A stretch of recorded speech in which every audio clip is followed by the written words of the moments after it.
¿Cómo están? Buenas noches, bienvenidos y muchas gracias por acompañarnos, comenzando un nuevo capítulo del Informante. David Bowie, su canción, hay nombres, las estrellas ahí en el cielo, que espera venir y conocernos, es lo que dice en esta una de sus más famosas canciones.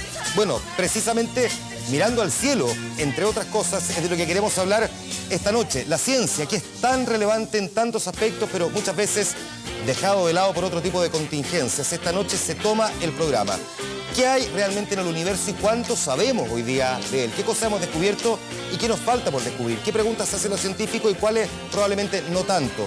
¿Y qué es lo que hay en el fondo marino, en el otro extremo? ¿Qué cosas realmente hemos logrado descubrir en el último tiempo? ¿O cómo es nuestro sistema nervioso, cómo es nuestro cuerpo? ¿Por qué a veces nos alteramos? ¿Por qué a veces no? Bueno, hay personas que han estudiado esto, son chilenos, que lo conocen, se han ganado premios. Con ellos vamos a conversar esta noche aquí en el programa.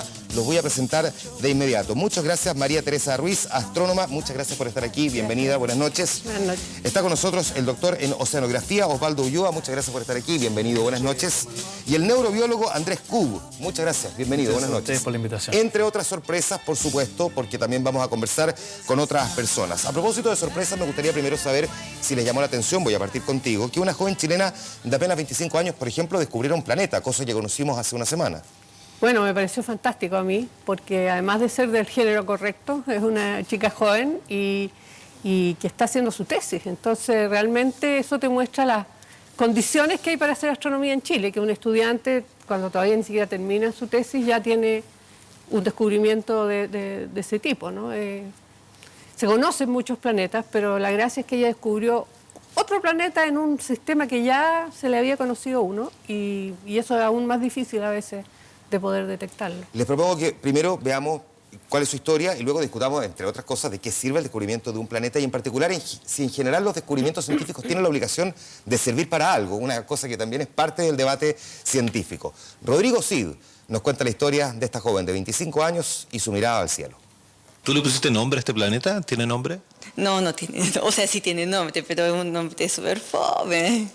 HD 110014C. A sus cortos 25 años, Maritza Soto descubrió un planeta ubicado a 293 años luz de distancia de la Tierra. Estudiante de doctorado en ciencias, mención astronomía de la Universidad de Chile, cuenta que el hallazgo se produjo casi por casualidad, cuando estaba analizando los datos de un sistema llamado HD 110014. Uno se mete a astronomía con la idea romántica de que voy a descubrir una cosa nueva que no se había visto antes. Pero uno cuando ya está en la carrera se da cuenta de que el proceso es mucho más largo, que tal vez uno no va a descubrir un objeto nuevo, pero va a aportar más que nada al estudio de los objetos que ya están. Entonces no es tan fácil llegar y descubrir algo. Aquí está Manuel Suárez junto a una réplica del Chilesaurus, un tipo de dinosaurio terópodo que vivió en el sur de nuestro país hace unos 150 millones de años. Fósiles que fueron descubiertos por su hijo Diego cuando tenía solo 7 años. De repente apareció con la mano y dijo, miren, huesos fósiles. Pero previo a eso, él había ido, andábamos en esa época con la hermana, que es mucho mayor, y había golpeado una roca y saltaron dos cositas y él las reconoció que eran huesos fósiles. Él creció viendo a sus papás, que de repente golpeaban una roca y aparecía un fósil. Entonces el concepto de fósil lo tenía bien claro, que las rocas tenían fósiles. Tanto Maritza como Diego realizaron un aporte significativo al conocimiento científico. Esto a pesar de que en Chile la inversión en ciencia alcanza solo el 0,39% del PIB, entre 700 y 1.000 millones de dólares anuales, muy lejos del 2,4% que destinan en promedio los países de la OCDE. ¿Crees tú que hay suficiente financiamiento o apoyo de parte del Estado para que los científicos en general puedan avanzar hacia este tipo de descubrimientos? Yo creo que los aportes, o sea, el crecimiento científico ha ido mucho más rápido en Chile en los últimos años que el crecimiento en el aporte del Estado. Aunque todos reconocen que la ciencia nos cambia la vida, muy pocos saben que, por ejemplo, la vacuna contra la hepatitis B la desarrolló el bioquímico chileno Pablo Valenzuela. En nuestro país hay unos 5.900 investigadores a jornada completa. Esto es 0,9 por cada 1.000 ocupados. Turquía tiene 4 por cada 1.000 y la OCDE 7 por cada 1.000. con lo poquito que hay, y gracias al Fondesit, se ha hecho maravillas.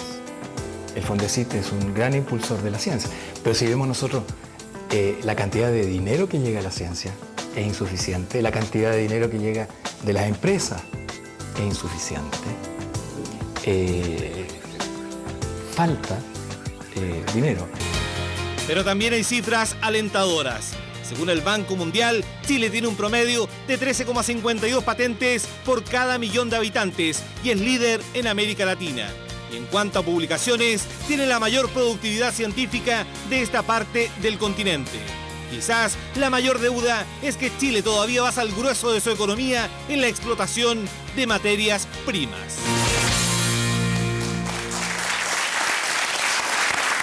A ver, el motor de la investigación y de la investigación científica en particular, pero en general de la investigación, es la curiosidad. O somos lo que somos por nuestra capacidad de preguntarnos, por decirlo de alguna forma. Déjame partir entonces, María Teresa, preguntando a propósito del descubrimiento de esta joven de 25 años, si crees tú que la mayor pregunta sin respuesta hasta ahora es si estamos solos en el universo, por ejemplo.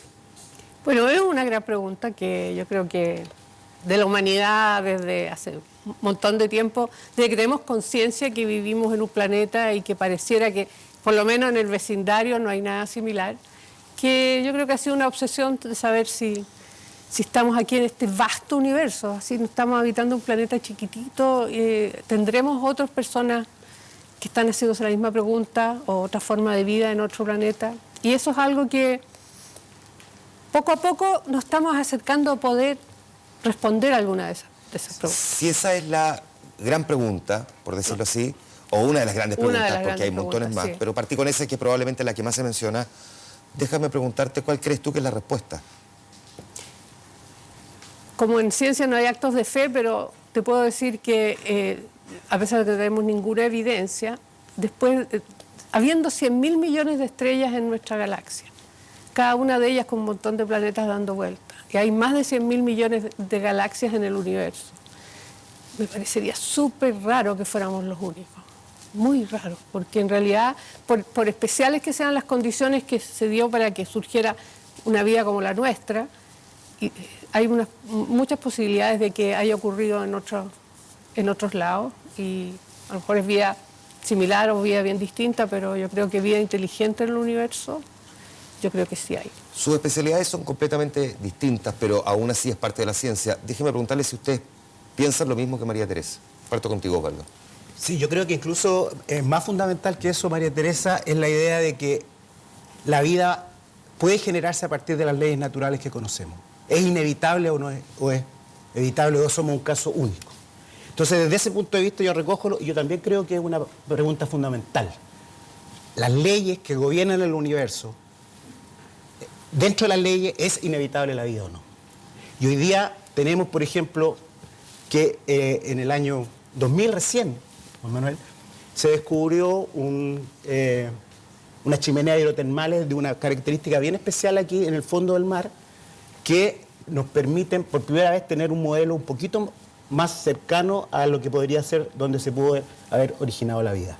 Por lo tanto, el problema de la vida no solamente un problema, digamos, de los que estudian el universo, sino también un problema cómo se originó la vida en nuestro planeta en particular. Incluso yo diría que un tema que a mí me apasiona y no es de mi ámbito, pero espero que mis colegas aquí puedan ayudar a resolver aquello, es el tremendo misterio de cómo se pasa de lo inanimado a lo animado. O sea, uno puede tener toda la materia prima para formar vida y se puede quedar esperando hasta aquí porque nadie ha logrado dar ese paso, de lo inanimado a lo animado. Eso todavía está cubierto por el velo del misterio, según. Que es parte de las otras preguntas también que figuran en materia de ciencia, pero te pregunto a ti también, Andrés, si tú crees que estamos solos en el universo. Sí, yo la verdad que no sé si estamos solos en el universo, ¿eh? pero aquí como estamos, al menos cada uno diciendo cuáles son sus preguntas fundamentales y tratando de hilarlas todas, al menos, y quiero llegar exactamente a donde vas, ¿sí? Pero lo que tenemos nosotros, cada uno dentro de la cabeza, que es este cerebro que nos permite movernos, que nos permite sentir, que nos permite percibir, que nos permite recordar, que nos permite razonar, otras cosas mucho más complejas como podemos o no tomar decisiones en ciertas condiciones, en ciertas condiciones no, cómo afecta nuestra moralidad, nuestros juicios morales. Y finalmente tú te das cuenta que todas estas preguntas que estamos haciendo, ¿estamos solo en el universo? ¿Cuál es la importancia de estas chimeneas hidrotermales bajo el océano? Son verdaderamente el producto de que de alguna manera somos capaces de transformar lo que decías tú, algo que es inanimado. En este caso nosotros tenemos electricidad en nuestro sistema nervioso. Nuestra cabeza funciona con electricidad, nuestro cerebro funciona con electricidad. ¿Y cómo transformamos esa electricidad en una representación y en una interpretación del mundo que nos permita hacernos preguntas? Entonces, hay preguntas que están arriba, hay preguntas que están en el fondo del océano, y hay preguntas fundamentales que tienen que ver con cómo nosotros somos capaces de formular eso. Y eso es un misterio gigantesco, cómo de electricidad surge nuestra capacidad de asombro, cómo de electricidad yo puedo entender lo que está pasando en esta conversación y opinar a partir de un circuito eléctrico. A mí siempre me ha llamado la atención el desarrollo de la conciencia. Porque para mí es fascinante y es algo que no sé si con los años, pero me preocupa cada vez más el que a lo mejor somos la única, sería triste que fuéramos la única conciencia del universo, ¿no? Sí. Que si no fuera por nosotros, nadie sabría que existe el universo. Nosotros somos los que lo miramos y le ponemos nombre. Ahora, usted, a partir de lo que tú dices, lo que se plantea aquí y cosas que no tienen una explicación, tú recién decías que en ciencia no hay actos de fe. Entonces déjame preguntarte si se puede ser científico y creer en Dios al mismo tiempo. Sí, porque son dos cosas totalmente paralelas. ¿Y lo que significa que lo que no explica la ciencia lo explica la mano de Dios? Bueno, si tú eres creyente probablemente sí, si no, te buscarás otra respuesta y vivirás con la inquietud toda tu vida buscando la respuesta, pero yo creo que a los seres humanos les cuesta vivir con misterios sin resolver. Yo creo que ahí vinieron todos los mitos, cuando los antiguos miraban el cielo, pasaban cosas y no sabían explicarlas, entonces inventaban mitos para darle un... Yo creo que cada uno se da la respuesta que más le acomoda. Pero... Ni siquiera voy tan atrás. Estoy pensando en que Carl Sagan siempre se planteaba que efectivamente había un debate en el mundo científico versus el mundo religioso y que muchas veces el propio científico que creía en Dios intentaba, lo que no lograba responder la ciencia, responder a partir de la mano de Dios. Sí, pero no solamente Dios, también está la cosmovisión, por ejemplo, de los pueblos aborígenes. Los tsunamis, ¿cierto? Nosotros tenemos nuestra mitología, ¿cierto? El pueblo mapuche, que es la pelea entre la serpiente Caicay y Tentén. Es la explicación que ellos se dieron para el fenómeno, ¿cierto?, del tsunami. Hoy lo entendemos, el fenómeno del tsunami. Pero esto es menos de 100 años atrás. Y quizás hoy día incluso muchos de nuestros, ¿cierto?, hermanos mapuches tengan esa cosmovisión. Por lo tanto, no es solamente el problema religión versus no religión, es cómo vemos el mundo, la cosmovisión que tenemos. Y la ciencia ofrece una cosmovisión que es una manera bien particular, ¿cierto?, de entender. Que es un método simple, pues la gente muchas veces le pide a la ciencia lo que la ciencia no puede dar. Tienen una idea que la ciencia lo resuelve todo y estamos lejos de eso. Y es un lenguaje y un proceso en el cual uno se va haciendo preguntas y somete esas ideas que uno tiene o esos modelos que uno quiere para explicar un fenómeno, los sometes a distintas pruebas. Y para que esto pueda funcionar, y yo pongo un ladrillo aquí con mi idea y hay un señor en un país lejano que no sabe mi idioma ni me conoce, pueda poner un ladrillo encima del mío o al lado, necesitamos hablar un idioma común. Y ese es el idioma de la ciencia, que es bastante simple si tú te vas a lo esencial. Dentro de su también complejidad. Porque la gente tiende a mirar, ya lo vamos a conversar en un momento más, pero tiende a mirar la ciencia precisamente como lo contrario a la simpleza, lo complejo. Que es difícil de estudiarla, que es difícil de entenderla, que es difícil de comprenderla, que es difícil de razonar muchas veces con ella. Porque no te la enseñan bien. Yo diría que esa es la gran deuda que tenemos con la gente en general en este país y en otros. O sea, aquí yo veo que hay una falta de cariño por la ciencia, creen que son un grupo de locos que están ahí. Ya, de eso vamos a hablar en el siguiente bloque. Déjeme volver un paso atrás porque me parece que es interesante lo que estamos conversando. Voy a partir contigo. ¿Qué es lo que cada uno de ustedes exactamente hoy día está buscando? Por ejemplo, tú, ¿qué es lo que estás buscando? ¿Qué es lo que te conmueve? ¿Qué es lo que te obsesiona? Bueno, yo me voy a enganchar un poco a lo que estabas conversando antes, porque esta cosa de si la ciencia es compatible con un Dios, ¿cierto? La primera es preguntarse con qué Dios, con cuál de todos, ¿de cuál estamos hablando? Y básicamente tiene que ver con lo desconocido. Entonces, si tú me preguntas a mí, ¿qué es lo que andas buscando? Yo ando buscando aquello que no se conoce, primero. Aparte de decir que andamos buscando convencer al gobierno que haga el Ministerio de Ciencia, ¿no? Que es lo desconocido que más nos ha costado. ¿Sí? Eso es lo verdaderamente que queremos, y ha sido más difícil que los experimentos que estamos haciendo. Y entiendo que hasta se han encomendado a Dios para eso. Yo no sé si a Dios, pero hay un tema ahí fuerte. Entonces, lo que uno estudia es básicamente reconocer que existe un tremendo campo desconocido. Lo explicábamos anteriormente con dioses, lo explicábamos con religiosidad, lo explicábamos con supersticiones, y esto es lo que te permite ir explorando, como decía María Teresa, con un método que te permite ir haciendo preguntas y descubriendo ese desconocido para poder explicarlo, para poder de alguna manera predecirlo, y de esa manera el universo conocido se expande un poquito. ¿Sí? Yo no creo que lo lleguemos a conocer nunca completo, pero lo expandimos de a poco y vamos incorporando dimensiones que antes eran dimensiones de lo desconocido.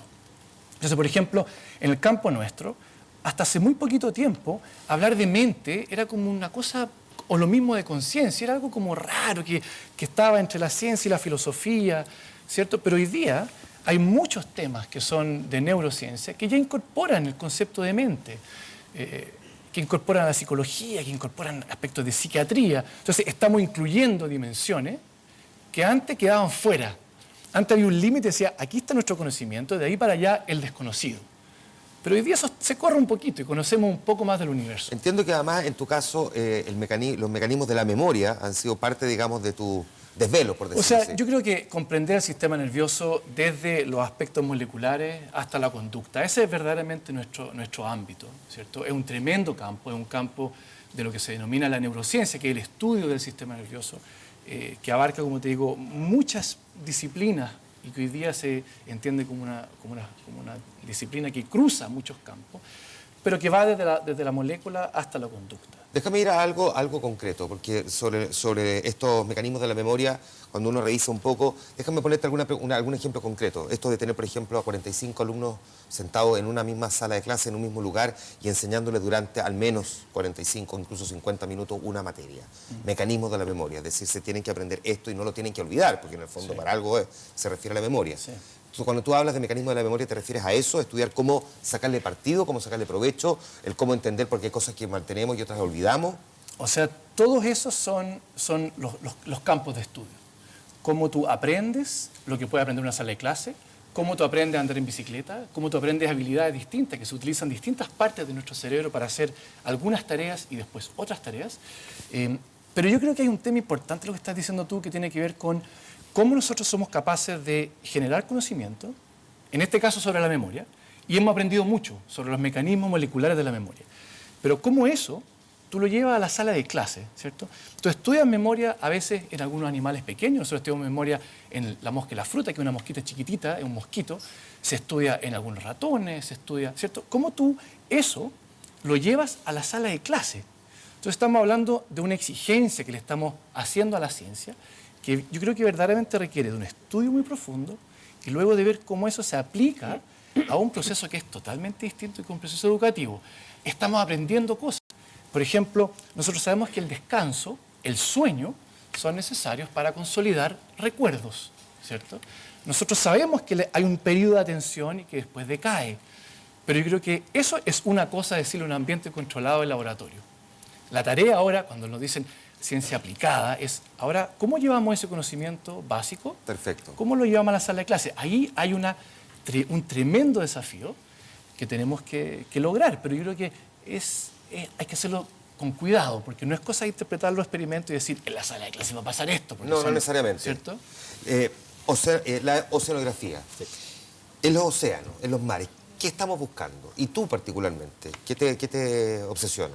Bueno, primero que nada, yo creo que en términos básicos es cómo funciona el océano. Todavía no sabemos cómo funciona en todas sus dimensiones el océano. Por ejemplo, ¿qué cosas no sabemos cómo funciona? ¿De qué cosas en particular? Por ejemplo, nosotros no sabemos cómo funciona. Todos escuchamos el fenómeno del Niño. Todo nos llega, sale en las noticias.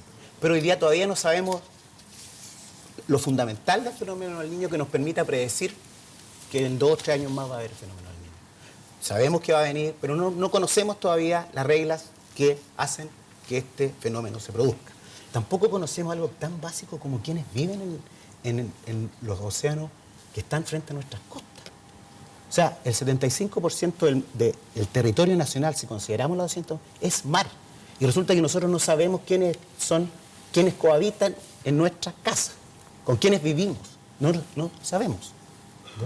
Entonces, yo creo que desde el punto de vista como chilenos ahora, como ciudadanos chilenos, el futuro, y esto es una visión, depende del mar.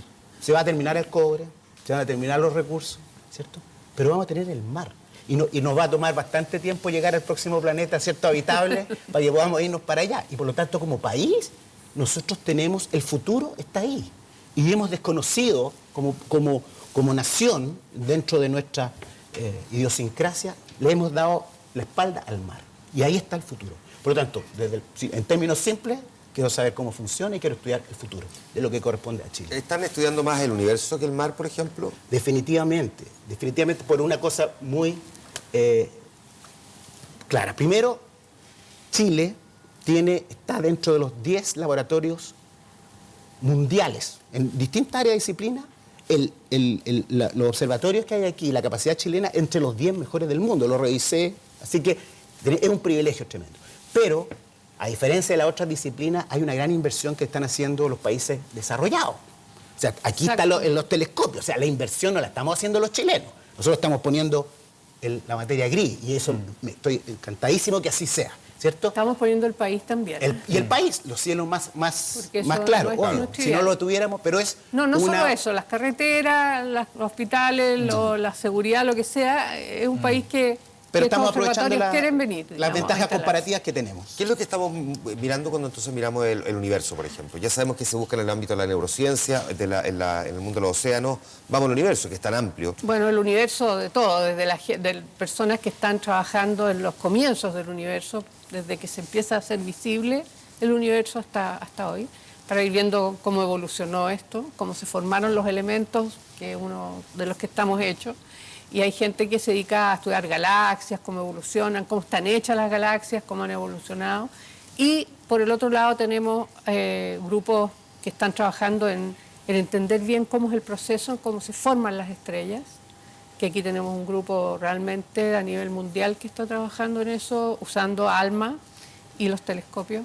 Y finalmente también relacionado con la formación de estrellas, la formación de planetas, como nuestro planeta, y como otros planetas que conocemos, que es el área en que yo estoy un poco más involucrada últimamente, de usar ALMA para poder mirar en las nubes oscuras, donde se forman las maternidades, donde se forman las estrellas, son oscuras a la luz visible. Entonces tienes que penetrar ese manto negro para poder ver lo que está pasando ahí, y eso lo haces con ALMA. Tú eres Premio Nacional de Ciencia y precisamente una de las cosas que te lo otorga es el descubrimiento del Kelu 1, una enana café. Déjame preguntarte primero, ¿qué es una enana café? Mira, enanas café, desde que yo era estudiante, era un misterio y una pregunta sin responderse de si habían objetos que pudieran ser más grandes que el planeta más grande que conocíamos, que era Júpiter, y más pequeño que la masa mínima para hacer estrellas, que es como 70 veces la masa de Júpiter. Con una masa más chica que esa no se encienden las reacciones nucleares en el corazón, y eso es lo que distingue una estrella de un planeta, ¿no? Las reacciones nucleares hacen que brillen y qué sé yo. Si no tienes eso, es un planeta, ¿no? El interés de saber esto es que podríamos haber estado rodeados de cuerpos que tuvieran 20 veces la masa de Júpiter y no saber, porque no lo estábamos buscando, no sabíamos cómo se debían ver. Y tratamos al principio de demostrar, digo yo, los astrónomos en general en el mundo, de demostrar que no debían existir, porque había alguna ley fundamental de la física que lo impedía. Y después de pasarnos 20 años tratando de decir por qué no debían existir y no encontrar ni una razón, decidimos que debían existir. Entonces hay que buscarlo. Y empezó toda la teoría de cómo debían ser muy rojos porque les quedaría un poquito calor del colapso, pero no reacciones nucleares. Y otra de las cosas que se decía es que tenía que tener el elemento litio, que es un elemento que se forma con el Big Bang, parte de él, y que no es destruido y que se destruye por las reacciones nucleares, así que ahí debía estar. Y yo estaba buscando otra cosa. Mi trabajo era estudio de enanas degeneradas frías, que a algunos les da un poco de risa el nombre, pero Bueno el nombre. eso son cadáveres de estrellas que ya están muy antiguas y se han ido enfriando y es de materia degenerada, por eso se llama. Ya. Bueno, y yo estaba buscando mi enana degenerada fría y encontré de repente este objeto que no se parecía nada a lo que yo estaba buscando, no sabía lo que era, muy rojo. Y pensé primero que había apuntado mal el telescopio, volví a hacer todo el procedimiento y ya cuando la segunda vez me salió lo mismo, empecé a pensar, a usar el cerebro un poquito. Uno le da un poco de rabia cuando uno apunta y no descubre lo que cree que va a descubrir, ¿eh? Pero con la vejez uno se da cuenta que es ahí cuando aprende, porque cuando vas a descubrir lo que ya sabías que había, Claro. no fome. Y ahí me di cuenta que estaba este objeto, tenía la línea del litio. Y fue súper emocionante porque estaba solita en el telescopio. Siempre iba con estudiantes o con compañeros de trabajo, otros colegas, y esta vez estaba sola. Así que me tuve que tragar Ya. la emoción. Entiendo que me pregunta el público. Antes déjame completar esto que tú estás describiendo. En síntesis. ¿Y la enanas café? Si la enana café sirve Sirve para algo. No. Mira, Para hacerte feliz. claro. Además le darás un premio. Mira, lo que haces con nuestros descubrimientos, como lo que hizo esta chiquilla o con lo que hice yo o todos los otros descubrimientos, es lo que tú decías, es empujar el límite del conocimiento. ¿Ah? Y ahora, ¿para qué sirve eso? Bueno, eventualmente a lo mejor sirve, pero yo creo que sirve sobre todo para que los seres humanos conozcamos mejor la casa donde vivimos. Perfecto. No sé quién tenía una pregunta por aquí, alguien que está adelante. ¿Tienes el micrófono en mano? Sí, perfecto. Tu nombre y por favor pregunta. Hola, Si me buenos muevo días. aquí, me retan. Muchas gracias por la invitación. Soy Agustín Delano del Colegio Arboino y quería hacer dos preguntas, una más dirigida a Andrés Kup. Quería primero preguntar si es que la filosofía, la lingüística, como los ámbitos más humanistas, se están conectando un poco con los fenómenos que está investigando usted, porque son como fenómenos que antes eran mucho más de la literatura, no sé, pero si es que están incorporando la ciencia a lingüistas o filósofos para estudiar la mente y la conciencia, o es solamente como un ámbito de la neurociencia que está totalmente como separado de la filosofía y no hay trabajo como interdisciplinario. Y la otra pregunta es más para los tres invitados, si es que la ciencia que están haciendo ustedes se ven como interconectados un poco entre los tres ámbitos del saber o simplemente o son como ámbitos totalmente separados que tienen como sus propias lógicas finalmente. Ya. Partamos por esto último. Voy a partir contigo. Si efectivamente se van cruzando porque son disciplinas que en apariencia al menos son bien distantes y distintas. A ver, yo creo que en lo personal yo he aprendido, por ejemplo, de los astrónomos. Yo estudio un fenómeno bien característico que son aguas que no tienen oxígeno y que hay frente a Chile, frente al norte y frente a Perú también. Bueno, y resulta que cuando me empecé a estudiar, resulta que aprendí que el oxígeno, el oxígeno que nosotros respiramos, el elemento oxígeno, se forma en un tipo de estrella bien particular. ¿Ya? Y por lo tanto me empecé a buscar el origen, ¿ya? Y tampoco se formó al principio del universo. Entonces cuando tú empiezas a investigar en un tema, te empiezas a dar cuenta que la ciencia está absolutamente interconectada, ¿ya? Y por lo tanto sí estoy interesado, ¿cierto?, en lo que está pasando en las otras disciplinas. No, y espérate con la astrobiología, que es algo que pasó de ser un nombre medio vacío a ser una ciencia seria. Hay institutos de astrobiología que están precisamente viendo cuáles son las condiciones en otros planetas de los que se han descubierto y qué tipo de vida podría surgir ahí, ¿no?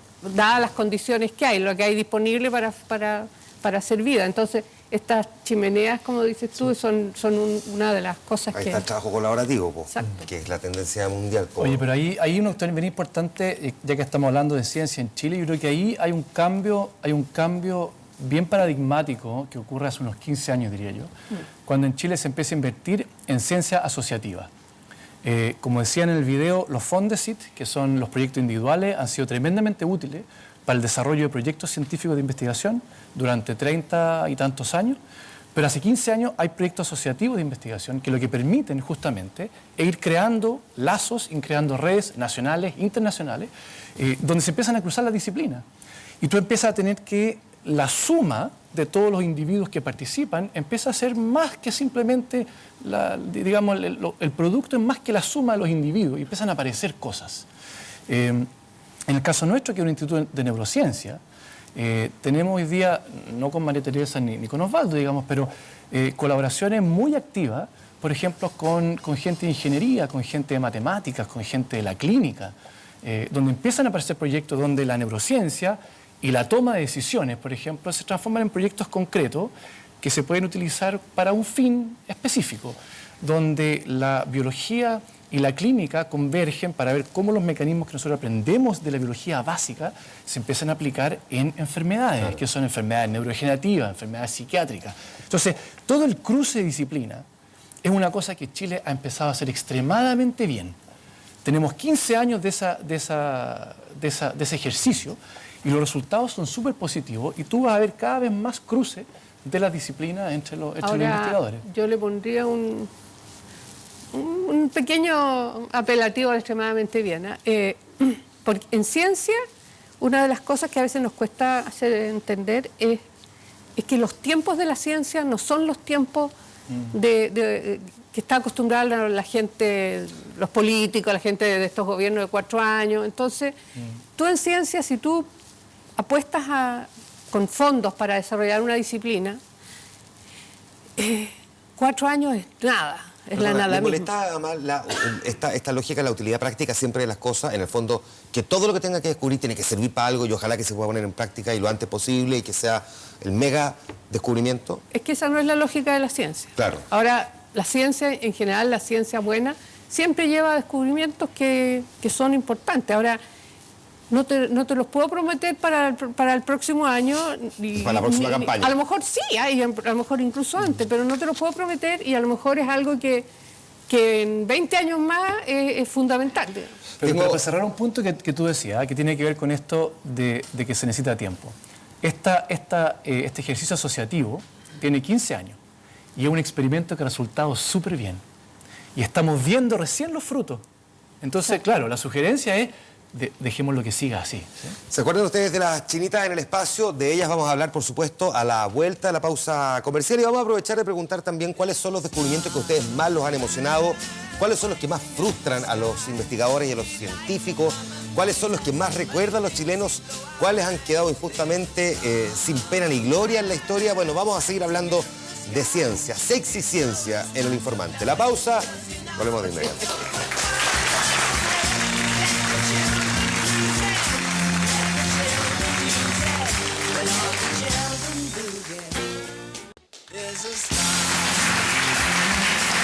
Esto es El Informante, miramos los océanos, miramos el cuerpo humano, miramos el universo, estamos mirando los descubrimientos científicos. A propósito del cuerpo humano, hay un bioquímico que dice que tiene la papa, por plantearlo así, para resolver uno de los problemas que ha estado muy presente en el desarrollo de la humanidad y que se refiere al virus sincicial, el virus respiratorio.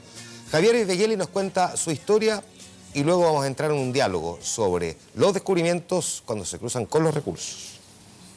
Entre el 2011 y el 2013, en Chile hubo 25.025 casos de niños infectados con el virus sincicial. De ellos, el 66% correspondió a menores de 1 año, mientras que cuando existen epidemias, la tasa de hospitalización supera el 50%, lo que genera una crisis de salud pública durante los meses de invierno. Puede expresarse como un resfriado, como puede ser una bronconeumonía e incluso fallecer por aquello. Desde hace más de 10 años que, junto a un grupo de científicos, el bioquímico Alexis Kalergis crea una vacuna que permitiría erradicar el virus de la población nacional. A través de la investigación básica llegamos a este resultado científico aplicable que se traduce en una vacuna que hoy en día requiere ser evaluada de manera clínica y en esa etapa estamos. Si la vacuna funciona en el 30% de las personas, ya eso le significaría a Chile no solamente un tremendo beneficio para la salud de los niños, sino que además un tremendo beneficio desde el punto de vista de ahorro de recursos públicos que se gastan año a año contra el virus sincicial. El problema es que pese a que la vacuna ha sido comprobada científicamente en todas las etapas previas, aún falta testearla en humanos. Las fases clínicas son costosas porque requieren primero la formulación de dosis que son de alto costo, segundo la contratación de personal altamente calificado que pueda seguir al sujeto que recibe la vacuna y estudiarlo por varios meses o incluso años, y también requerimos contar con seguros, ¿verdad?, que protejan a los sujetos. Estamos hablando de cerca de entre 8 y 10 millones de dólares para llevar una vacuna del Estado que estamos nosotros actualmente hacia su implementación y uso en la comunidad. Una solución que, aunque se ve cercana en la experimentación, se ve lejana en los recursos. Todavía no existen los mecanismos para que el gobierno financie un proyecto que podría solucionar una problemática que afecta todos los años a miles de niños. Por cierto que sería un gran avance para todo el mundo el tener una vacuna para el virus respiratorio sincicial. Bueno, precisamente, y por lo mismo queremos conversar con el doctor Kalergis para poder entender algunas claves sobre cómo hay un descubrimiento, pero al que le faltan recursos. No sé si es posible que podamos verlo ya en pantalla, lo estamos viendo en la calle. Hace frío, doctor, no se vaya a resfriar. A propósito, no le vaya el virus. Oiga, doctor, ¿cuánto gasta hoy día el Estado en prevenir primero y tratar enfermedades por el virus sincicial? Bueno, buenas noches, Juan Manuel, y saludo a la audiencia y a mis colegas y amigos que están en este programa.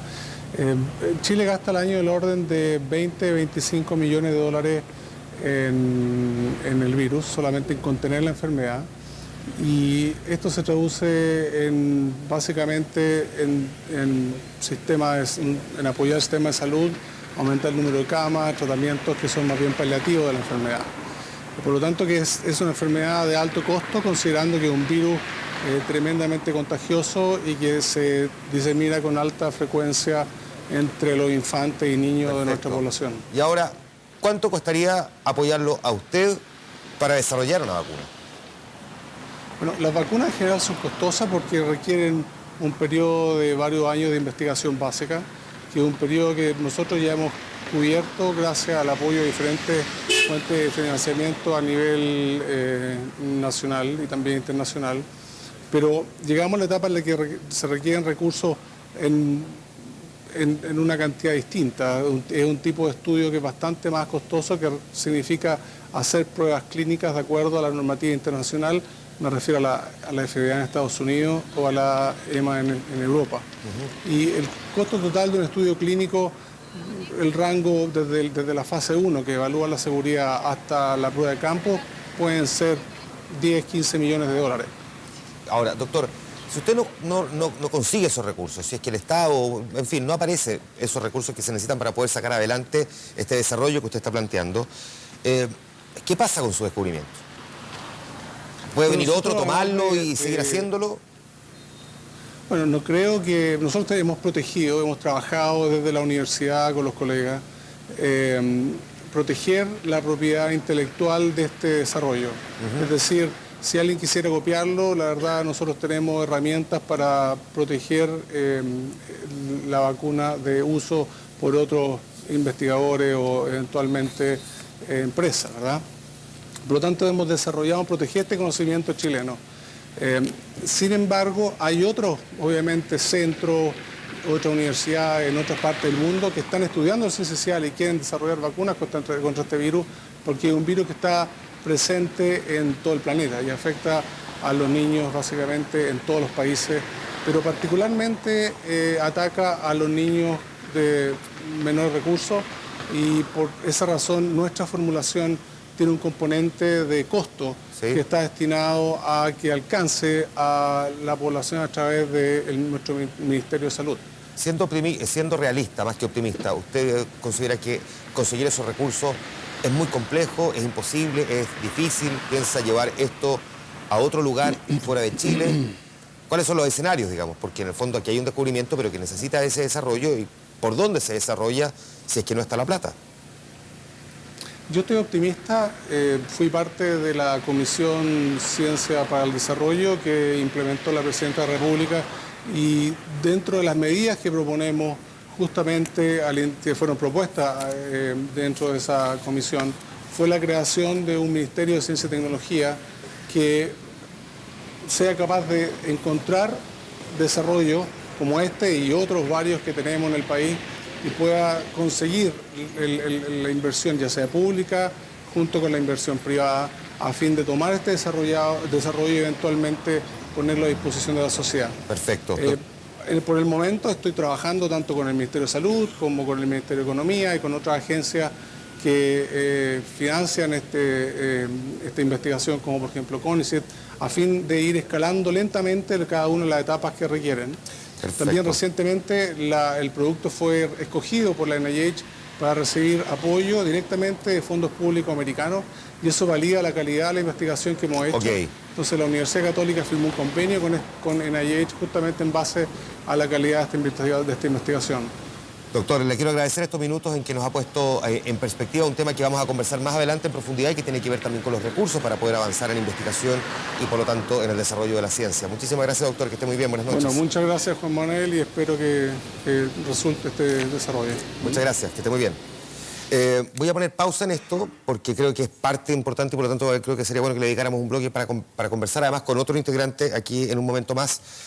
Solamente queda planteado ahí este ejemplo y por lo tanto para quienes les interesa también el ámbito de cómo se desarrolla desde el punto de vista de los recursos, creo que es bueno que lo conversemos. Pero déjenme ir un momento atrás en algo que quedó pendiente en esta conversación.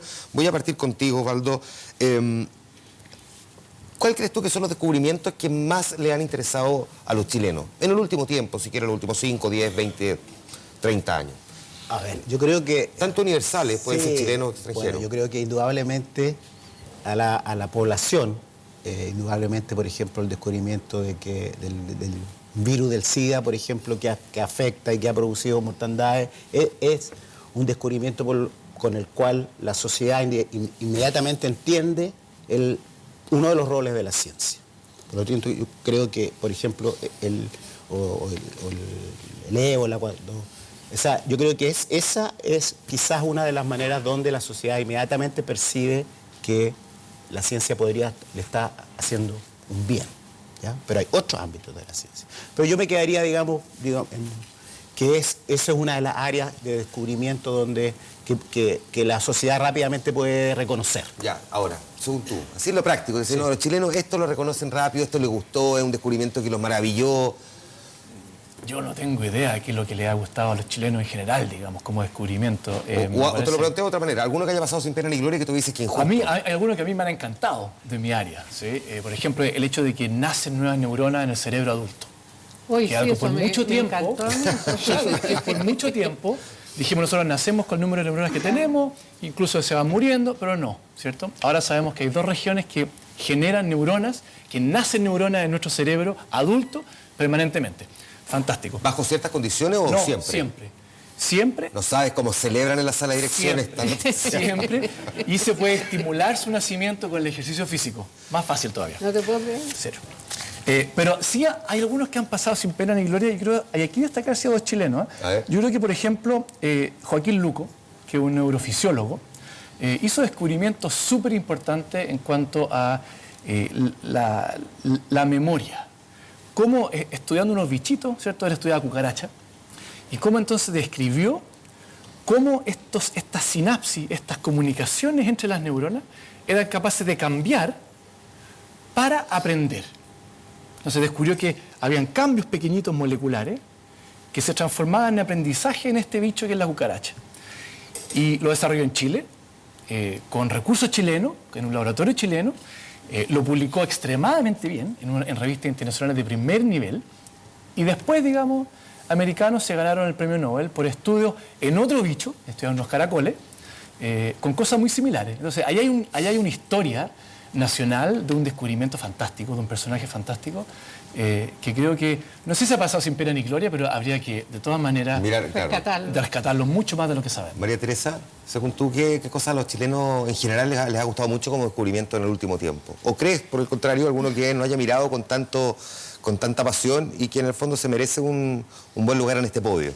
Ya, porque tú hablas de descubrimientos, pero hay cosas que cuando uno descubre está la sensación de que hay un elemento de sorpresa o que no es algo intencional. Sí.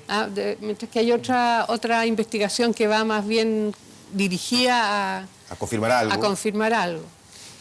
Bueno, algo que yo creo que no solo a los chilenos, sino que a todo el mundo, y muchas veces si uno se detiene a pensar que no hace tanto tiempo atrás no existía simplemente, es todo el desarrollo en las comunicaciones, el internet, la manera en que tenemos hoy día en comunicarnos, y eso se basa en un montón de desarrollo científico-tecnológico que hubo antes, ¿no? Y que eso es algo que yo creo que nos ha cambiado todo, ¿no? Nos cambió las reglas del juego y sigue cambiando nuestro mundo. Así que para mí cambió la memoria como humanidad, que la podemos guardar toda ahora en un chip. Nos está haciendo que yo sienta empatía por ese señor en Tailandia que el huracán se le rompió su casa y me lo muestran ahí en vivo y en directo. Tú estás ahí en la televisión mostrando eso y a mí me provoca algo físico el ver a esa persona. Antes tú te enterabas por eso en un aviso en el diario, por ahí 5 días después o un mes después, que hubo un huracán. Y eso, para mí, yo siento que nos está cambiando como especie, ¿no? Una de las cosas que también la humanidad miró probablemente con muchísimo interés, que siguió con mucha atención, fue la llegada del hombre a la Luna, y que apareció también como uno de los grandes hitos del mundo de la ciencia. ¿Por qué el hombre nunca más volvió a la Luna, a pisarla, digo? ¿Por qué no? Porque la motivación para ir a la Luna fue totalmente política. No tuvo nunca nada científico para hacerlo. Tuvo que desarrollarse mucha tecnología y ahí la ciencia está atrás de todo eso, que finalmente resultó tremendamente útil para nuestro mundo. Pero la motivación era mostrarle a los de la ex Unión Soviética que nosotros somos más, podemos, ¿no? Y ya esa motivación no está por ahora, entonces ahora es caro ir a la Luna y... Claro. Pero se han formado otros consorcios, por ejemplo, para la secuenciación del genoma humano, por ejemplo. Claro. Otra tremenda tarea colectiva. Eso también es un descubrimiento. O sea, más que un descubrimiento, es un logro, ¿sí? Exacto. Y ahora hay todo un tema con mapear las conexiones cerebrales que son del orden de los números que hablaba María Teresa antes. Digamos, tenemos 100.000 millones de neuronas. Que alguien lo mencionaba el otro día y claro, era como más con 100.000 millones de neuronas y 10 elevado a la 14 conexiones, o sea, una cuestión gigantesca, y se está intentando mapear completo. Entonces ahí tenía otro... Usted puede seguir esa línea, Osvaldo. ¿Qué cosa han intentado descubrir o han intentado, digamos, comprobar que no han podido y que también genera por lo mismo frustración? Pero así como también en la lógica de alguna cosa que el público puede decir, mira, sí, esto está permanentemente sobre la mesa, se intenta descubrir o se intenta comprobar algo y no se logra. Bueno, a ver, retomando lo mismo que estaba diciendo aquí María Teresa y todo, resulta que conocemos más de la superficie de la Luna que del fondo del mar. Y nosotros hemos estado este último tiempo, ¿cierto?, tratando de poder llegar, siquiera llegar. Y desde el punto de vista tecnológico, es tan difícil como llegar a la Luna, poder, por ejemplo, mandar un vehículo remoto a 8.000 metros, que es lo que tiene la fosa de Atacama. Nunca hemos llegado. Ahora, tenemos que esperar una guerra fría para poder llegar, o nosotros como chilenos, ¿cierto?, porque nos corresponde, en nuestro mar, ¿cierto?, y tenemos que ir a descubrir, o lo hacemos nosotros. Nosotros llamamos a la comunidad científica, a nuestros ingenieros, a nuestro cerebro, y lo planteamos como un desafío nuestro. Entonces yo creo que hay desafíos que nosotros como chilenos, como ciencia, nos podemos plantear, ¿cierto?, que justamente hoy día, como decías tú, estamos en un momento donde el país está en un nivel de desarrollo, donde nosotros podemos ponernos desafíos que son propios nuestros y que además obviamente van a impactar a la ciencia mundial, ¿cierto? Entonces, yo creo que sí, que yo creo que hay cosas que nosotros estamos tratando de hacer, queremos hacer, y que obviamente estamos en la etapa de planificación y que esperamos de aquí a unos años más poder, ojalá con los ingenieros chilenos, ojalá con los químicos, ojalá con nuestras capacidades que tenemos hoy día, con nuestro cerebro, poder tomar esos desafíos.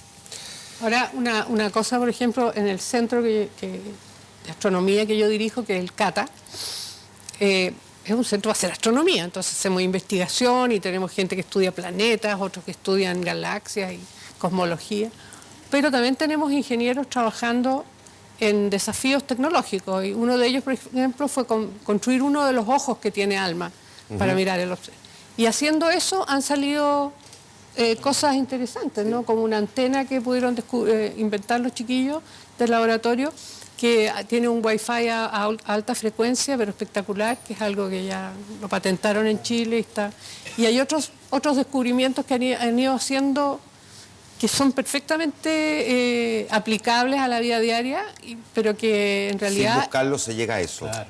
Claro, construyendo un aparato para poder observar el cielo y ver las primeras galaxias cuando se formaron, o mirar ahí cómo se está formando una estrella, para poder hacer eso tuvieron que construir ese ojo, y haciendo eso salen un montón de aplicaciones, ¿no? Y últimamente tienen otra que me pareció fantástica, que es para medir la humedad en la madera. Entonces tú puedes apuntar a un camión con madera y calcular cuán húmeda va esa madera seca. Y eso ¡Ay, qué buena!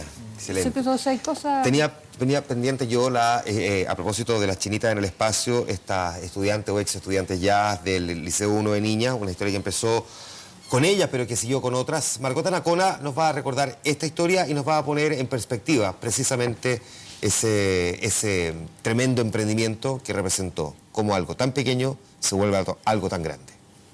¿Cómo se enseña la ciencia en Chile? La experiencia del Liceo número 1 de Niñas se aleja de la teoría y vive la ciencia. Comenzaron con el proyecto Chinitas al Espacio, que fue seleccionado por la NASA. Nos vimos trabajando, ¿cierto?, con la Universidad de Chile en ese momento, que siendo estudiante de segundo o tercero medio ya eran palabras mayores, ¿cierto?, trabajar con una universidad más grande todavía después, a escuchar al de la NASA, ¿cierto?, que estaba interesado en nuestro proyecto y que se incorporó ya luego a posterior con el viaje, ¿cierto?, de dos de las chicas del grupo que fueron ya a la experimentación propia del trabajo que estábamos realizando. El 23 de julio de 1999, las chinitas viajaron a bordo del transbordador Columbia. El proyecto fue doblemente exitoso. Probaron ser controladoras naturales de plagas en el espacio y en ese vuelo la nave fue dirigida por la primera mujer comandante, Eileen Collins. Hoy las estudiantes tienen cerca de 34 años y han seguido caminos distintos. 2 de ellas son profesoras y trabajan en el mismo liceo. Y hasta que al final fue un proyecto nacional, grande, escolar, y que dio los frutos que hasta hoy, por lo menos en el colegio, se recuerdan. Es el antecedente de un taller que se conoce como el Centro de Investigación Javierina y que agrupa cerca de 50 alumnas que trabajan en diferentes áreas. Astronomía, neurociencia, robótica y ecología son solo algunas líneas de investigación. Porque tú aprendes de una manera didáctica y práctica. No se concentra todo solamente en teorías, libros y guías, fotos. Tú lo ves, tú lo sientes, tú lo vives. Otro descubrimiento que se gestó en este liceo es el proyecto Antártica. En 2011, Naomi Stay y Omaira Toro viajaron al Polo Sur. Naomi había leído sobre la contaminación de petróleo en este territorio y Omaira sobre unas nuevas bacterias. Entonces dijimos, mezclamos estos dos factores. Quizás estas bacterias que son nuevas podrían tener potencial para poder comerse el petróleo que hay en la Antártica. Salió esa idea que nosotros pensamos que era súper loca y en realidad no lo fue tanto. Tenemos que tener diversas metodologías de enseñanza. Si bien estamos acostumbrados a la cátedra, ¿cierto?, del profesor, también es súper importante la parte de indagación, porque las niñas aprenden haciendo. Y me parece que eso causa un mayor impacto. Igual el rol de profesora y la de motivación, de también dar nuevas oportunidades, fue esencial, por lo menos en mi vida, para que yo pueda también darme cuenta que la ciencia es lo mío. Bueno, Omaira reconoce que Rosana Nahuel Cura, la profesora de Ciencia del Liceo 1, es el alma, por decirlo así, de este exitoso proyecto.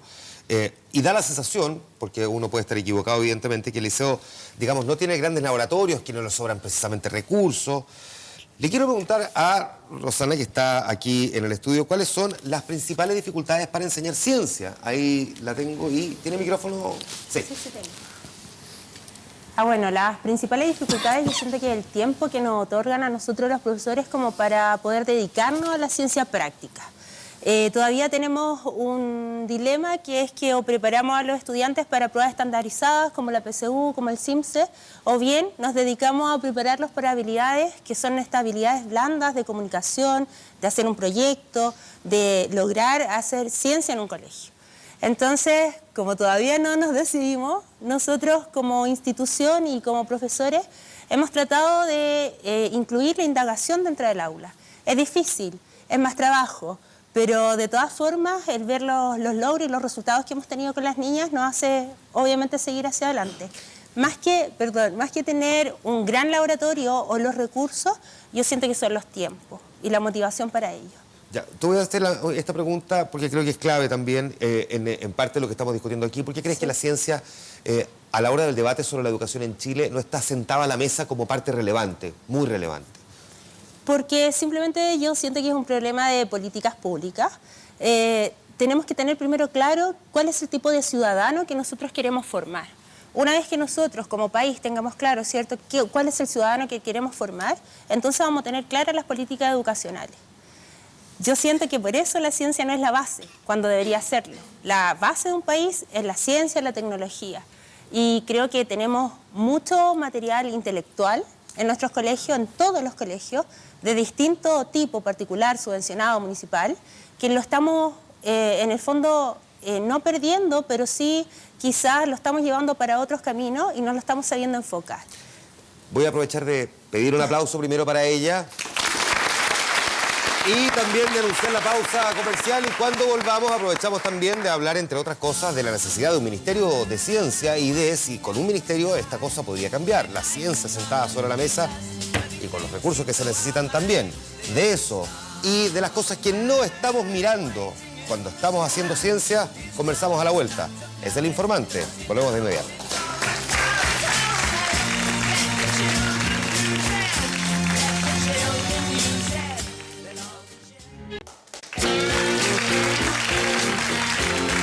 Estamos de vuelta e integramos a la mesa también a Gonzalo Rivas, es el presidente del Consejo Nacional de Innovación y Desarrollo, lideró la Comisión Presidencial de Ciencia precisamente para el Desarrollo de Chile. Gracias por estar aquí, bienvenido. Buenas noches.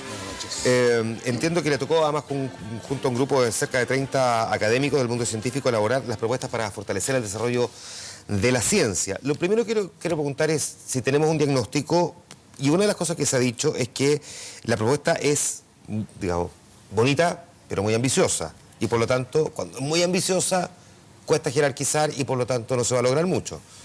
Porque estamos además en la etapa de los realismos sin renuncia, usted sabe. No, mira, primero la propuesta es buena, es muy buena, y eso hace que uno esté convencido de que efectivamente es un camino que yo creo que se va a seguir. Además, todo empuja para eso. Y es más o menos evidente que Chile o hace algo fuerte en esto, o estamos, yo diré que en serio peligro, o sea, porque yo creo que hay que ponerle en sentido de urgencia a esto. En 30 o 40 años más Chile va a tener el 40% menos de agua. ¿Y qué vamos a hacer? ¿De qué va a vivir Chile? O sea, no te lo digo desde el punto de vista de ni siquiera el agua potable, sino piensa tú que una copa de vino tiene 8 litros de agua detrás.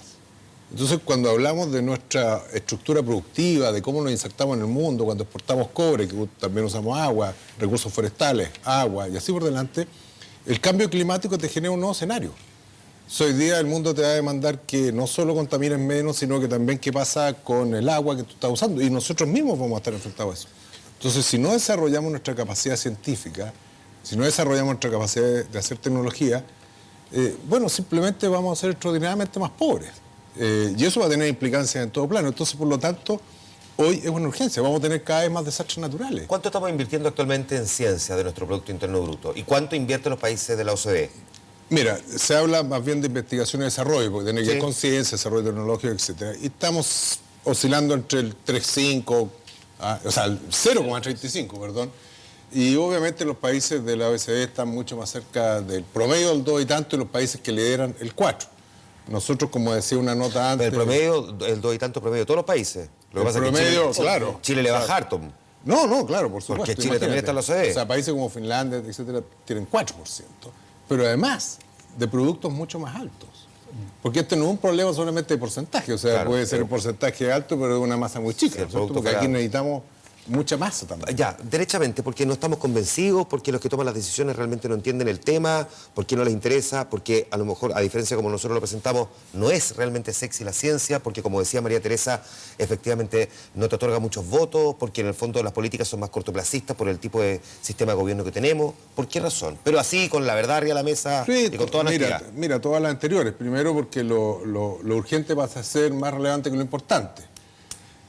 Segundo, yo creo que ha habido un fenómeno que recién ha estado cambiando, Andrés lo mencionaba hace poco, el tema de la investigación asociativa, obliga también a que las disciplinas vayan generando respuestas para grandes desafíos del desarrollo nacional. Hay muchos ejemplos hoy día que son más conocidos, pero que en general mucha gente no sabe por qué, y tú lo preguntaste. Bueno, ¿y de qué sirve todo esto? ¿No? Fíjate que yo he contado muchas veces la anécdota de que el año 92 Chile tenía un serio problema de que empezó a decirse en el mundo de que el cobre era nocivo para la salud. Si Chile no hubiera tenido la capacidad de científicos que en ese momento tenía, que no eran muchos, pero eran buenos, no hubiéramos sido capaces de 10 años después, mostrarle al mundo que en realidad el cobre es antibacteriano, que en realidad es bueno para la salud. Porque nadie lo iba a hacer por Chile. Entonces, de a poco, tú vas poniendo sobre la mesa que en realidad hay cosas como lo que están haciendo en los laboratorios de María Teresa, que efectivamente se está haciendo electroingeniería y que sirve, que además la propia ciencia empuja la tecnología. Cuando yo tengo desafíos de ciencia, necesito generar nuevo tipo tributal. Cuando lo que está haciendo Andrés, por ejemplo, los desafíos de la minería. ¿Tú cómo monitoreas, por ejemplo, minería en altura? En una persona que tiene que estar manejando un camión enorme y que si le pasa cualquier accidente cardiovascular, por ejemplo, puede significar un desastre. Bueno, con cosas de neurociencia. Déjame preguntarle a ustedes entonces, a propósito de Finlandia, que citaba Gonzalo. Finlandia tiene 7.800 investigadores por cada millón de habitantes, Chile tiene 832, para ser exacto en la cifra. Esos investigadores, científicos, como queramos llamarlo, no están porque no les interesa, porque la educación no los logra formar de la manera adecuada, porque en el fondo todo el mundo más bien tiende a desecharlo, porque resulta poco rentable para poder sobrevivir, porque no están dadas las condiciones, más bien el hábitat es adverso para poder desempeñarse en el campo laboral. ¿Por qué razones tenemos menos que en otros países? Sí, pero todas las anteriores, la alternativa... Sí, pero quizás más importante retomar lo que decía Gonzalo, que en el fondo aquí hay una inversión en ciencia que se ha hecho durante mucho tiempo, que yo creo que se ha hecho de manera sostenida. Hemos tenido un continuo en inversión en ciencia, lo que ha producido resultados muy buenos. Pero el volumen que tenemos hoy día, dada esa inversión, es extremadamente bajo. Entonces tenemos muy pocas personas que pueden desarrollar investigación en el país, porque las universidades tienen poco volumen de académicos, porque son pocas universidades, porque los recursos para hacer investigación son pocos. Entonces, verdaderamente, el diagnóstico es súper claro, es absolutamente claro. Yo creo que ahí en la comisión y antes de la comisión presidencial, el diagnóstico estaba súper claro que es un problema de volumen. Nosotros tenemos 7 veces menos investigadores y menos actividad de la que deberíamos tener. Y eso, ciertamente que pasa por la voluntad de la gente, entrar a la carrera científica, pero pasa también por una voluntad política, por una inversión seria, con visión de largo plazo, que tenemos que hacer en Chile. ¿Sí? ¿Dónde debería poner énfasis el Estado, crees tú?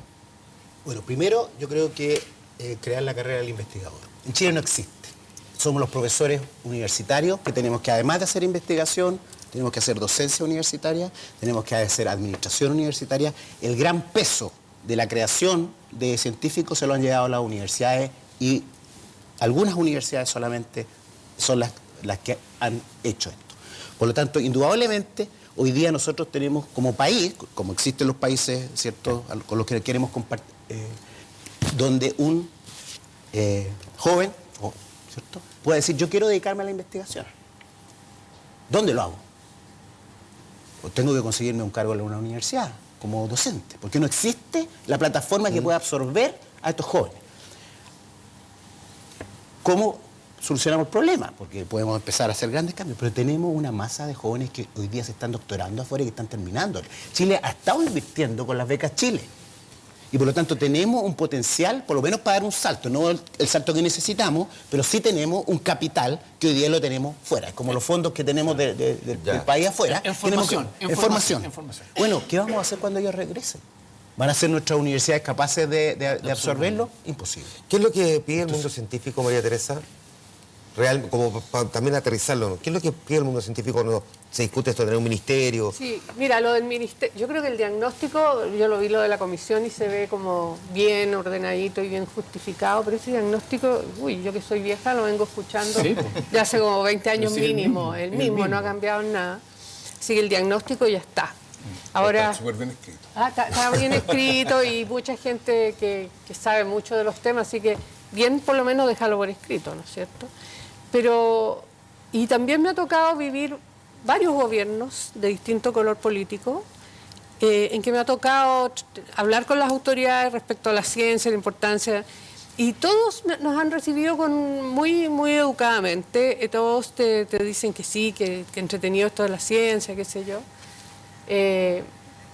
Probablemente lo más divertido me pasó en el Congreso, en la época del gobierno de Frey, estábamos abogando por más fondos para un Instituto Nacional de Astronomía. Estábamos en eso. Bueno, y uno en un pequeño descanso, tomando un cafecito, uno de los senadores de la comisión se para y me dice, oye María Teresa, pero no te preocupes, me dijo, mira, si el país sigue subiendo al 10% al año, creciendo a un 10% anual, vamos a tener un montón de plata para todas estas cosas superfluas o algo así, me dijo. Entonces, yo casi me atraganté. ¿Te puedo un poco, quizás volver a hacer la pregunta? Vuelva, a ver.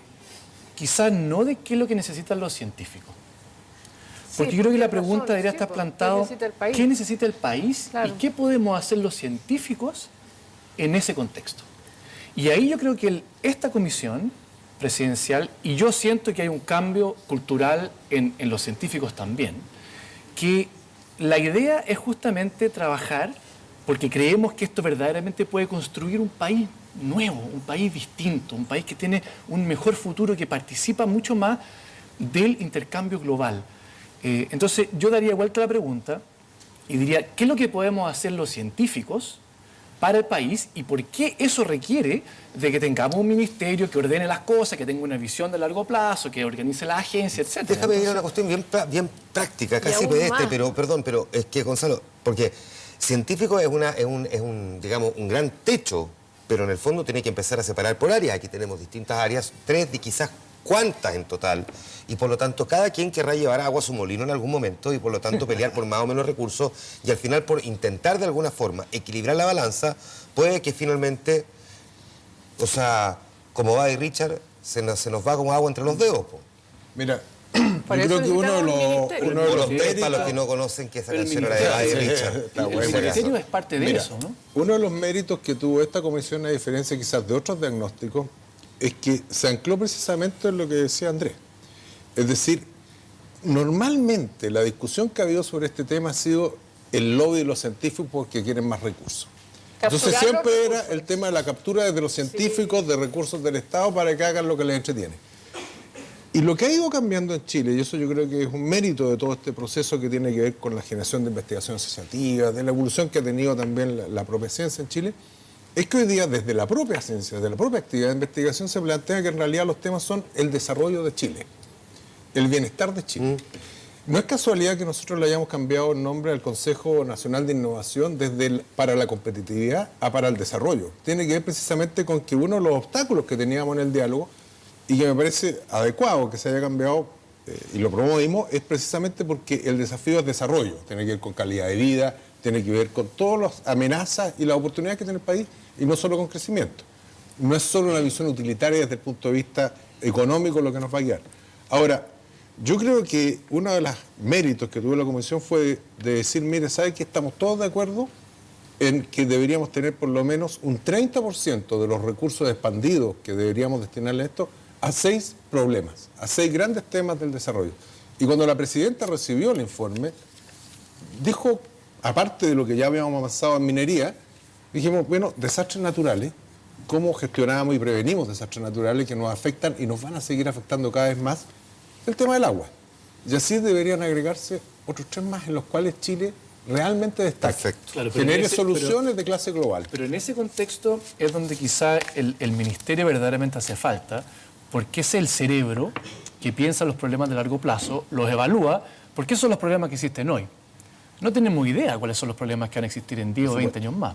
Entonces, ahí es donde entra, yo creo que fuerte, la visión de largo plazo que puede plantear una institucionalidad como un ministerio. Entonces...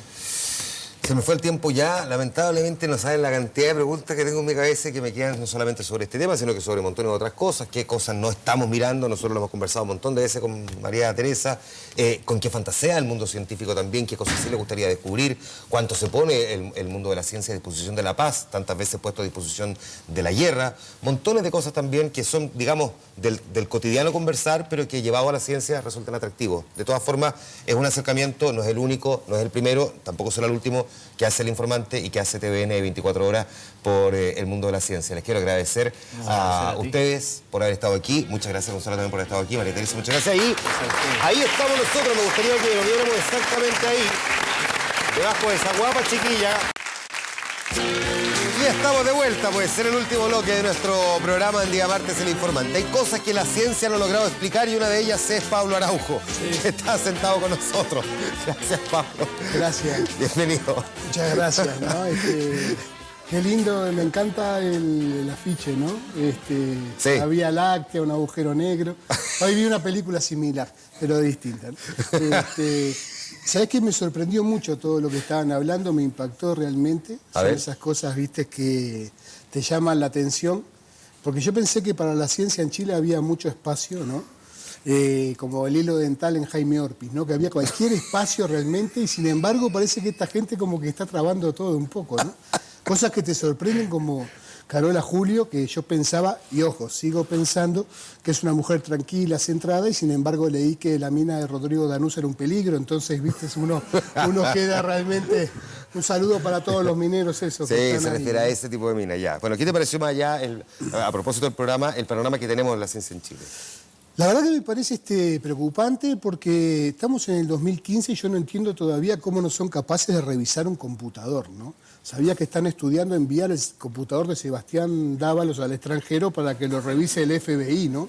Yo digo, a esta altura, y pobre Obama, imagínate recibiendo el computador de Sebastián Dávalos, ¿no? Él que pensaba que después del ébola Estados Unidos había quedado libre de epidemia y sin embargo le llega eso. Pero es verdad. Si tendrá virus ese computador que causa una epidemia, ¿no? Ya. Ahora yo me imagino allá un poco a la PDI en Washington, ¿no? A todo esto un saludo a la PBI, la policía de las teleseries de TVN, que siempre hace su trabajo bien, correcto. Cuando carretean no hay bombas lacrimógenas ni nada, ¿no? Son espectaculares realmente. Hoy me lo hacían notar. Siempre en la misma oficina, pero sí, lo hacen muy bien.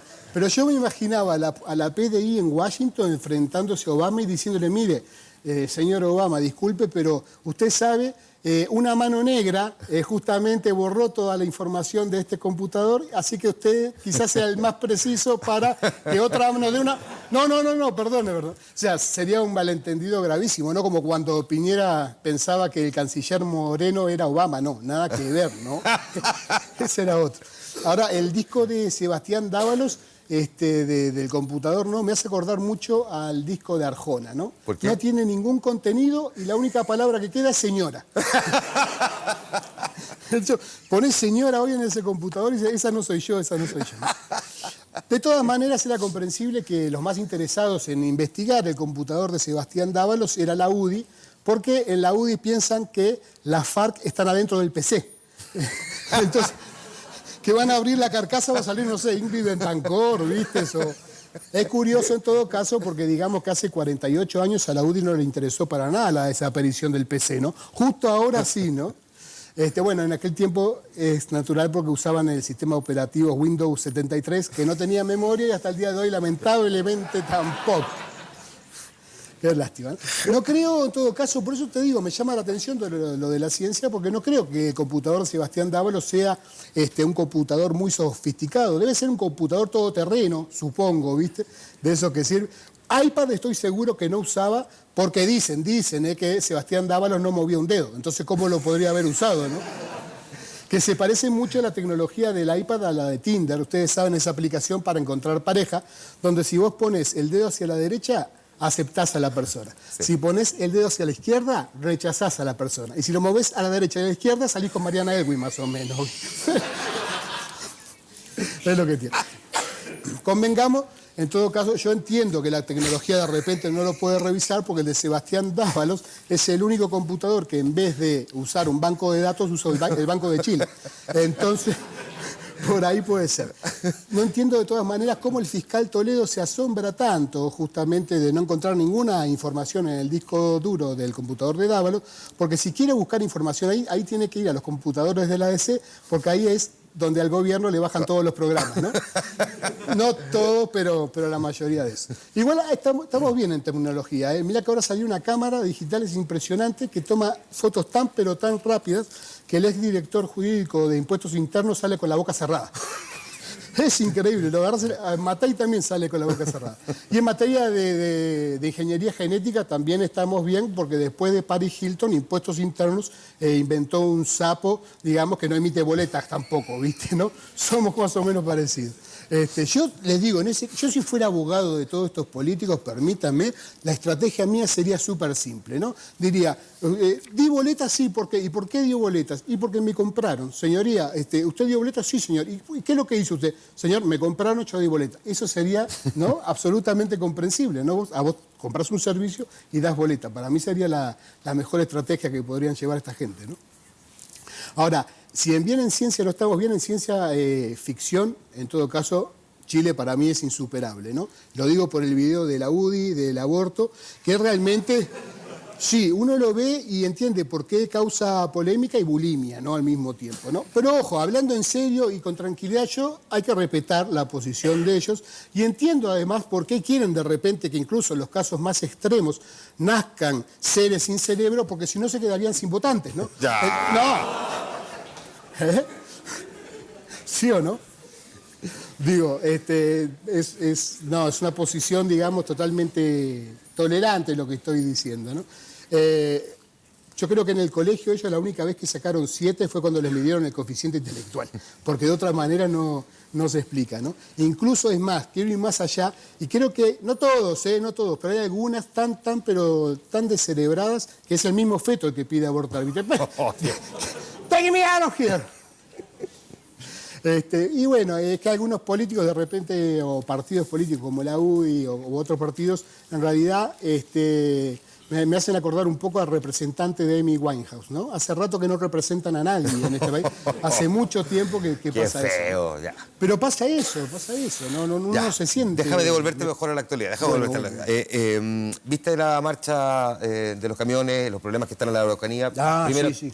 Y además la salida del intendente. ¿Crees que esto es un duro golpe, en particular la marcha que hemos visto de los camiones a las políticas en la Araucanía?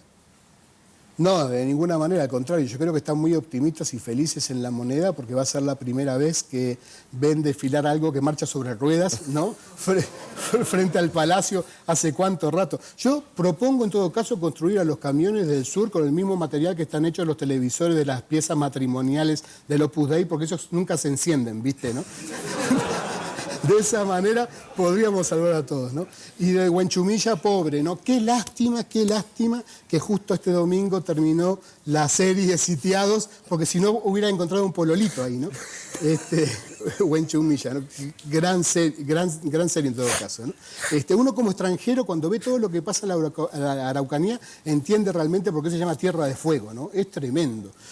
Pero uno ve que el gobierno tiene tanto miedo que incluso le han aconsejado a los astrónomos del observatorio La Silla, que no es el observatorio de Stephen Hawking, no, nada que ver, es uno que está en el norte, que por favor, que si descubren otros planetas, que tengan cuidado, porque si descubren otras tierras, los mapuches las van a reclamar, ¿viste? Y no tiene nada que ver. Es que hoy los jóvenes no entienden nada, piensan que el que se quemó las alas fue el indio Ícaro, ¿viste? Bueno, eso es un chiste más fino que Angelina Jolie de perfil, digamos, ¿no? Pero que lo agarró. Pero preocupa todo esto porque la verdad que si no se pronuncia mucho el gobierno sobre lo que pasa en la Araucanía, y si el silencio es oro, Bachelet es Pascualama, digamos, ¿no? Porque realmente no sé qué es lo que está pasando, ¿no? Pero no sé, no hay una política, digamos, visible sobre lo que está pasando. Unos dicen una cosa, otros cobraron el seguro, ¿no? Bachelet empieza el periodo un poco como la madre y después en el próximo va a ser un poco como la familia, porque a la familia nadie la elige, ¿viste? ¿No? Es lo que pasa. Ahora yo digo, cuando vienen todos esos camiones, ¿no? Uno ve esa maquinaria destrozada, quemada, sin motor propio y todo, o como la llamaría la oposición, la nueva mayoría, ¿no? El desfile, la caravana de la nueva mayoría, ¿no? Pero bueno, acá en Chile la gente protesta por todo, está bien, está haciendo valer sus derechos, ¿no? Hubo 12 personas detenidas hoy, ayer, esta noche, estaban protestando por el TAC. De hecho, le mando un saludo a una amiga a la que decimos TAC, porque cada vez que le pasamos por abajo nos cobra, digamos. No tanto en todo caso como el cantante de Simply Red, no sé si lo vieron. Sí. ¿Lo viste? Que le confesó a la esposa, el vocalista de Simply Red, que se había acostado con 3.000 mujeres, ¿no? O sea, pasó por tantas ranuras que debería haber sido el vocalista de Simple Red Bank, más o menos, ¿viste? Pero... ¿qué es? Pero bueno, pero imagínate decirle eso a tu pareja, ¿no? Más o menos, ¿no? Oye, ¿viste el Lunes Negro? Y me gustaría saber, porque yo sé que te despeinas con la... No sé si te peinas o te despeinas con la economía, pero ¿cuál es el daño ocasionado por ese Lunes Negro? Ya, yo la verdad... yo confieso que no entiendo nada de economía, estudio, leo el cuerpo D incluso, ¿viste? Todos los cuerpos posibles, y nadie sabe explicar bien todo este desmorone de bolsa, ¿no? Cayó la bolsa y vos pensás que, no sé, que murió 3 personas, la bolsa china y murieron 3 personas en México, no, nada que ver. Lo de la bolsa, lo de la crisis asiática es tremendo, ¿no? La última vez que vimos algo tan vapuleada, la asiática tan vapuleada fue con Crespita Rodríguez, que le dio durísimo, un saludo a Crespita, espectacular, ¿no? Yo la verdad que les juro que la última japonesa que vi tan destrozada, me acuerdo que en esa oportunidad John Lennon dejó los Beatles, pero lo que le hizo a la tsunami fue impresionante, ¿no? Los jóvenes hoy en día, mira que él no sabe nada, por ejemplo, y está bien, o él sabe mucho de repente, pero piensan que hipoteca fue un embargo que recibió Sócrates, por ejemplo, ¿viste? No tiene nada que ver. Y hoy es tremendo la situación, porque todos estamos con 4 o 5 trabajos. Qué paradójico, ¿no? Que necesitemos tantas entradas para encontrar una salida, ¿no? Qué bonito. Ay, qué lindo. Pero trabajamos como locos todos, ¿no? Terminamos todos pareciendo Allende, ¿no? Nos matamos en el trabajo, es increíble.